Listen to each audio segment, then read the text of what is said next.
At the Cinemazi archives, you come across so many trigger points that bring to mind memories of cinema, memories of creative collaborations, memories of cinematic partnerships that that sometimes escape your mind. You know the partnerships between Raj Kapoor and Shankar Jaikishan, Sahir Ludhianvi and S.D. Burman.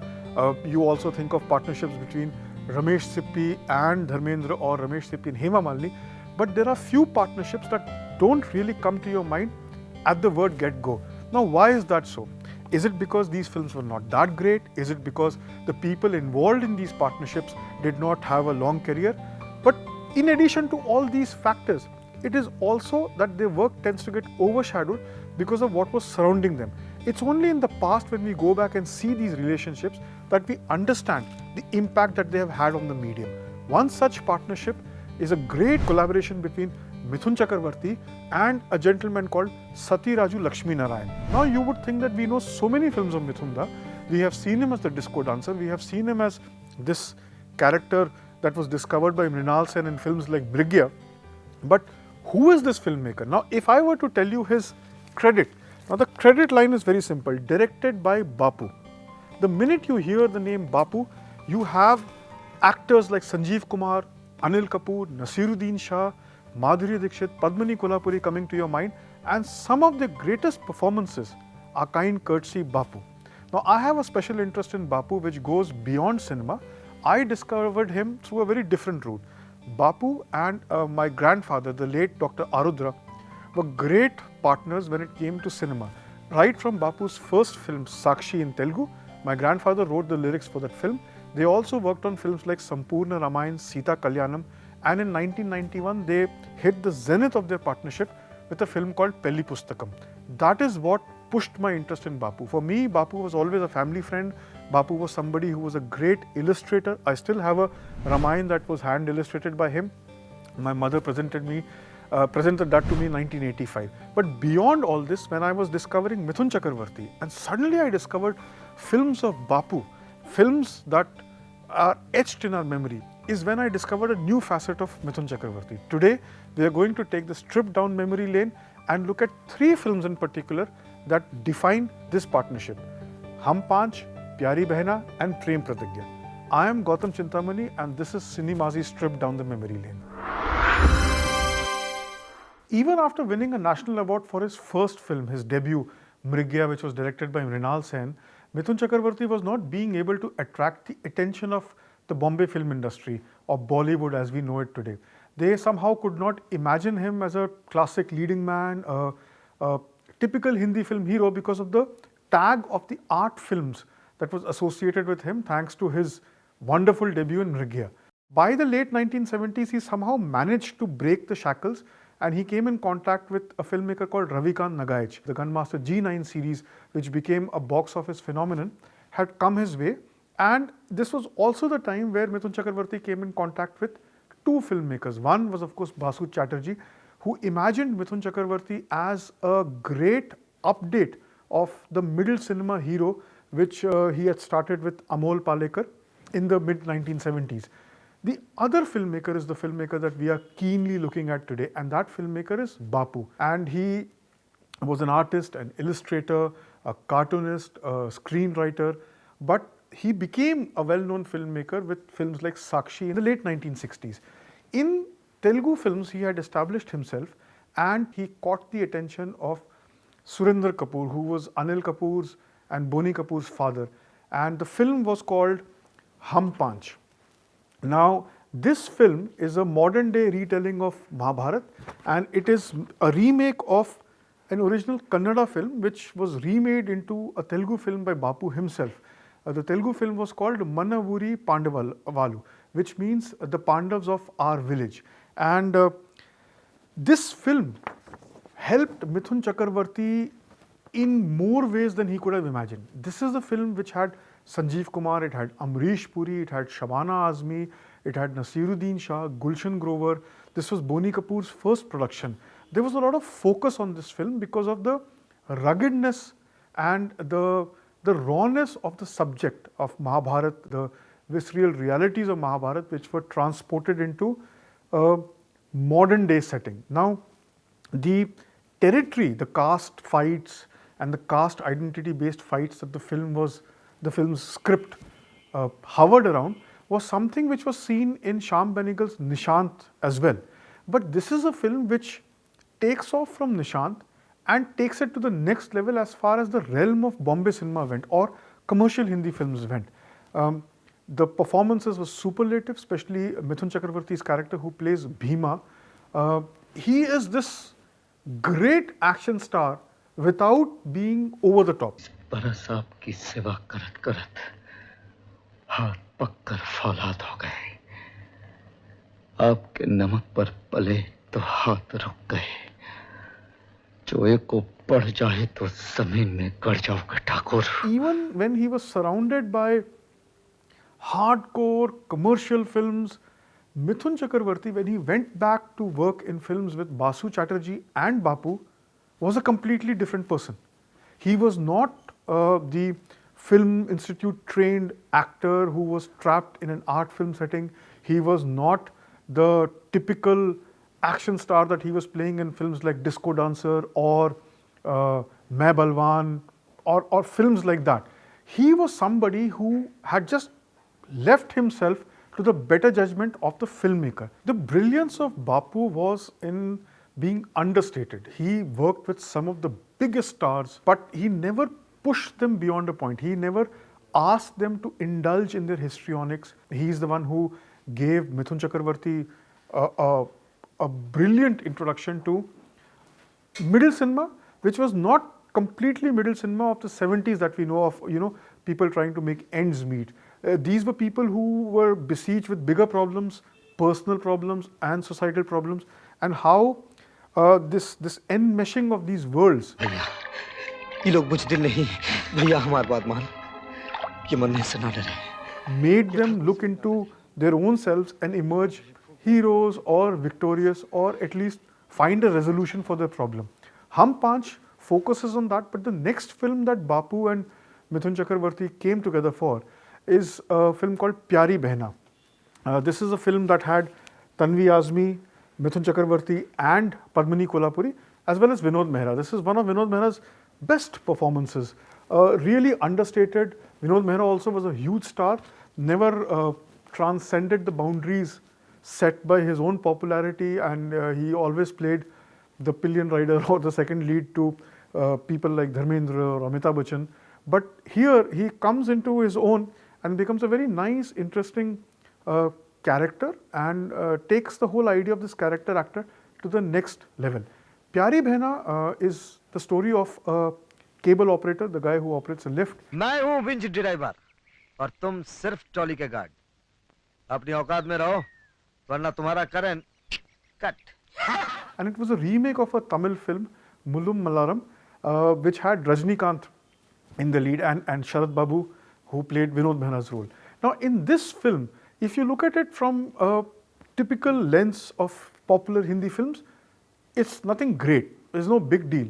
But you also have to look at the time this film came in and the kind of films that Mithun Chakravarti was doing at that time, where he could be the typical Mithun Da, and he could do his kind of thing. But in Pyari Behna, a cable car operator has problems accepting the fact that his sister has fallen in love with his immediate boss, his superior, his employer. तो मैं सीता का हाथ थामना चाहता हूं।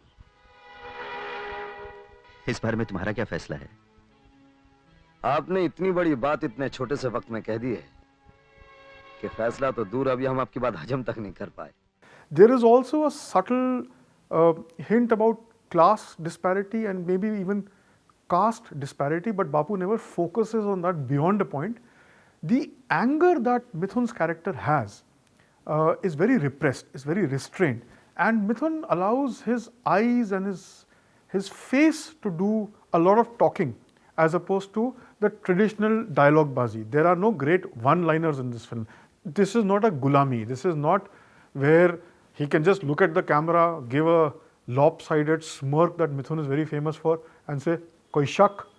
This is not that kind of film. But even here, where the narrative reaches a point where tragedy strikes and Mithun Chakravarti's character is not allowed physically to be the all cocksure, in control kind of elder brother that he is. And Padmini Kolhapuri's character in this film, which is again a very interesting facet about Bapu films, is that the women often, and I would say perhaps 99%, end up being the voice of reason. Now they don't need to be loud, they don't need to be the typical I told you so, maine kaha tha. The camera or the choreography or the mise-en-scene is not like that, that it's a great reveal that these women are perhaps more intelligent, have a higher emotional quotient, and in a simple word are the real heroes of the narrative. The final film that we are going to talk about today is Prem Pratigya, which according to me is the greatest Bapu Mithun Chakravarti collaboration. For me, Prem Pratigya shines because it comes towards the end of the 1980s. This is the phase where Mithun Chakravarti has become a victim of his own image. He has become so big and such a colossal star that no matter what he does, he cannot escape the trappings of being Mithun Chakravarti. And this is what separates a star from an actor star. If you look back right from Ashok Kumar's time to Dev Anand, then later Rajesh Khanna, Amitabh Bachchan, Anil Kapoor, and Mithun Chakravarti in between, you see that manners maketh a star. Ashok Kumar is very famous for holding the cigarette, because the reason he started holding the cigarette was because he didn't know what to do with his hands, and his hands would always fidget. So he decided that it's better that I hold a cigarette, and through that course of his entire filmography, Dada Muni never let go of that cigarette. Similarly, Rajesh Khanna took a little bit from Raj Kapoor, took a little bit from Dev Anand, took a little bit of Dilip Kumar, mixed all of them together and came up with his unique style. Now, all Rajesh Khanna needed to do to tell people was, that's it. Rajesh Khanna was Rajesh Khanna. Bachchan Saab, of course, had his own histrionics. Now, Mithun Chakravarti, by 1989, 90, has so many films coming up every month, perhaps. I mean, you know, a spate of releases, and these are films which are box office hits. These are films which make people sit up and notice, but they also somewhere function in a parallel universe. They operate in Mithun Chakravarti verse, if it were, because these were films which had a dedicated audience base. Producers were signing him, but what we call the A-list mainstream filmmakers were avoiding Mithun Chakravarti or not looking at Mithun Chakravarti as material for their kind of films. An example of this is a film like Chandni. Now, ideally speaking, Vinod Khanna's role is the kind of role that Mithun Chakravarti would have been very good at, because Mithun did this right at the beginning with films with that brought him together with Basu Chatterjee. Now, Mithun Chakravarti at that point was in films like Mujrim, Data, Pyar Ke Naam Qurban. You don't even remember some of these films. And at this time, he collaborated with Bapu for Prem Pratigya. Now, this film, the best performance in this film is not Mithun Chakravarti, it's Madhuri Dixit. Because you don't expect Madhuri Dixit to get that kind of a role at that stage in her career. But she is the actual fulcrum of the film. Having said that, Mithun plays a character which is closer to the screen image of Mithun Chakravarti. He's a gunda, he's a guy who's collecting hafta from people. He's somebody who's an educated guy, or at least not a born gangster or born in a family that made him take to life of crime, but he's somebody who was forced because of circumstances. He's compassionate, but not without reason. And the only person that he has or he gives some leeway is the character played by the great actor Neelu Phule.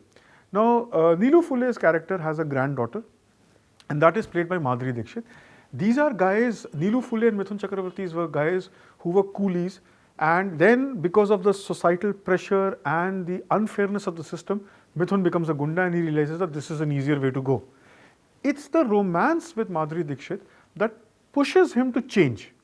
Now, he wants to change, he wants to become a good guy, he wants to go back and earn his izzat ki roti, but at the same time, he knows he is both Mithun Chakravarti, a larger than life star, as well as the character that he's playing, that too is larger than life. So see, once you're a nobody and once you become the mob boss, you can't go back to being nobody. You can't imagine Don Vito Corleone from The Godfather or the characters that Robert De Niro played in analyze this, Paul Vitti, to go back and become a salesman. You remember that scene where he's trying to sell cars and it's a disaster. Instead of telling somebody that the boot has great space because he's a gangster, he says, imagine the number of bodies you can fit in this boot. Now, you can't expect a gangster to do that, but that is where Mithun's character tries to become a good person only because that is the only way that Madhuri Dixit will accept him. Now, another character comes in the fray, which is played by Vinod Mehra, and he is this suave, well-educated Sahabji who has a soft corner for Madhuri Dixit's character, but not the kind of love that Hindi cinema would be used to. Of course, Mithun's character does not understand this, and he goes on a rampage saying that I am not going to become a good guy for you. This is where the film works beautifully because it takes a star like Mithun, who's surrounded in the cesspool of mindless films that he was doing. This film was a remake of a Tamil film called Vandi Chakram, which means the wheel keeps moving, which also denotes life. And it works beautifully towards the end. It's got Bappi Lahiri's music. One song, Pyar Kabhi Kam Na Karna, which Bappi Da sang himself, became very popular and almost like an anthem of that period.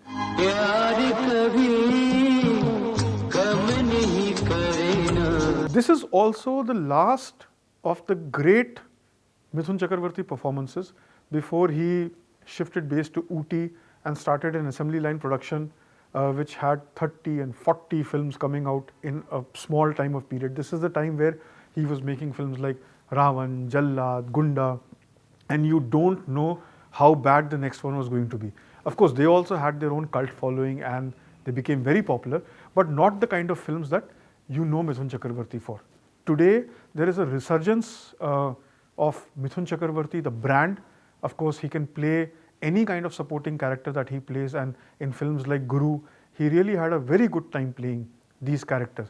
But if you take out Bapu's contribution, it's not like Mithun Chakravarti would cease to exist. There is enough material there. There are films with Mrinal Sen, there are films with Basu Chatterjee, even in a very different light. The films with Babbar Subhash like Disco Dancer or Dance Dance or Commando, they have their own space, they have their own greatness. Even a film like Data, where he plays a dacoit and was directed by Sultan Ahmed, these are films that you would remember, these are films that you would watch again.